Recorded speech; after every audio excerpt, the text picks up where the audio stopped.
Welcome back to the VR Aperture. I am your host of the Aperture, Destroy Troy. I'm reporting to you at 5 in the morning, the Saturday after 4th of July, and I'm reporting in my pajamas by monitor light. And why am I reporting to you in my pajamas by monitor light? Well, this has been my first chance to play anything. Between FedEx shipping my package late, and then doing my initial unboxing video, and then 4th of July, the holiday, this has been my first chance to try out my new Valve set, and I'm here up 5 in the morning trying to get in as much as I can, and also try to report on to you about game compatibility with the Knuckles controllers. There's a whole list of VR games that are advertised to be compatible with the Index Knuckles on day one. I will put on the screen that list of games. I myself have tried a variety of games, of which I can vouch personally for as far as the Knuckles compatibility. Space Junkies is one. It works incredibly well. The tracking is doing very well. At first it seems like it confuses one finger for another, but it seems to me that it learns, and it just kind of got better on its own. I didn't really have to adjust my grip. Though the fit with the Knuckles controllers, depending on your hand size, is actually a video I'm gonna do a whole video on just how the Knuckles fit. Having larger hands, I had a little bit of trouble, but hopefully I can provide you some tips. VR Chat is also day one. Going down the list, Arizona Sunshine is compatible day one. It works perfectly well, except for I wish they would add a slider for spin speed when you use the thumbstick, and it spins to the point to where even I get nauseous. I play with no comfort controls, so most people would probably yak. I've got my VR legs pretty well by this point. If you don't know what VR legs, it's like sea legs, but for VR. Big screen VR, where it's, if you're not familiar with it, it's a virtual movie theater where you can watch movies with other people. It was advertised to work day one. My experience was that I could get into the game, but every time I'd move my fingers other than my thumb or index, it would crash, the app would crash.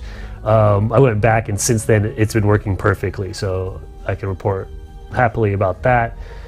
Anyone interested in the legacy compatibility, the Knuckles controller's ability to be compatible with older games without the developer having updated the game, I can report actually works pretty well. I was playing Mage's Tale, which is not advertised to be compatible with day one, but I was able to play the game seamlessly. I had no problem. It doesn't track all your fingers, just, it's the primary controls, but it still works very well, and I prefer them over, even with that, I prefer them over the Vive controllers.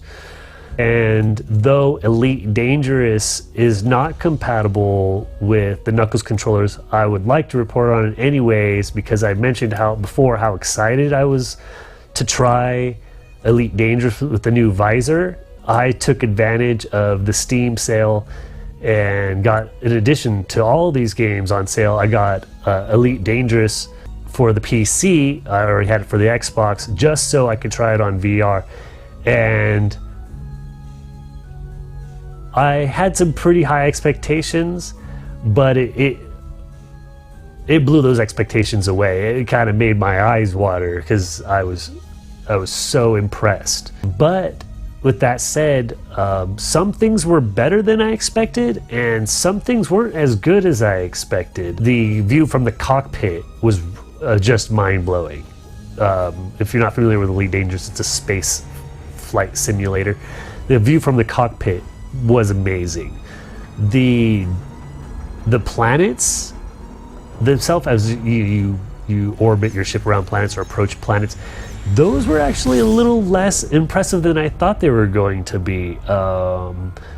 The the edge of the planets didn't seem to have the depth to really give you the sense of a spherical object.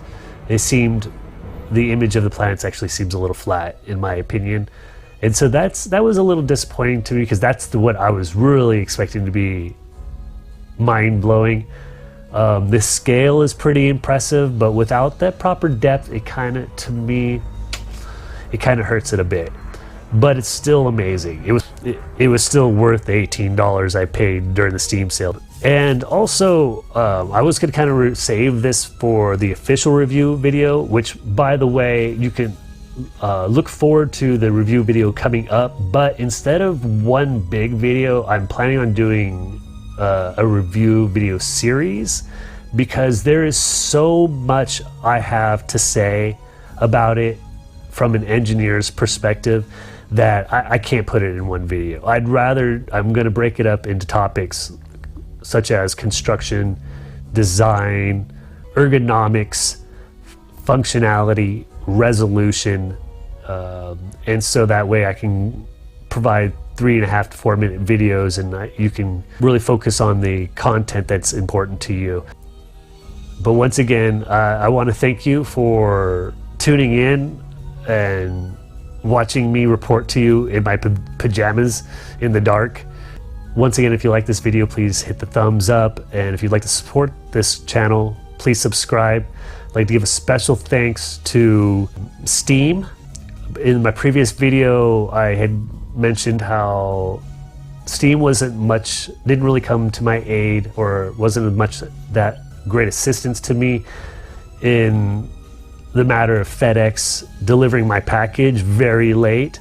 But Steam did make sure ultimately that I was satisfied with my experience. So I was a little bit hesitant buying such an expensive device through a vendor that has no telephone technical support, but they ensured that I had a good experience, and so I wanted to share that with you as well.